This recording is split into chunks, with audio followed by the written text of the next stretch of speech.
औज़ुबिल्लाहिमिनश्शैतानिर्रजीम बिस्मिल्लाहिर्रहमानिर्रहीम। अस्सलाम वालेकुम मेरे प्यारे बहन भाइयों, बेटे बेटियों, उम्मीद है आप खैरियत से होंगे। आज मैं आपको ना एक और नुस्खा बताने लगी हूँ मैदे का। जो गैस हो जाती है, रोटी हजम नहीं होती, ऐसे डकार आते रहते हैं गंदे गंदे, तो फिर तकलीफ होती, परेशानी काफ़ी होती है। तो उसका नुस्खा ये है कि आप 50 ग्राम सूखा धनिया ले लें, 50 ग्राम सौंफ ले लें, 50 ग्राम जीरा ले लें, और जो काला नमक है वो हस्बे जायका, मतलब वो आधे से आधा ले लें।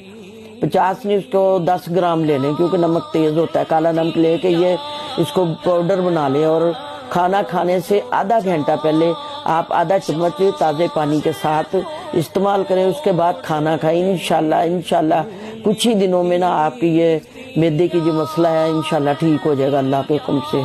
अल्लाह हाफिज़।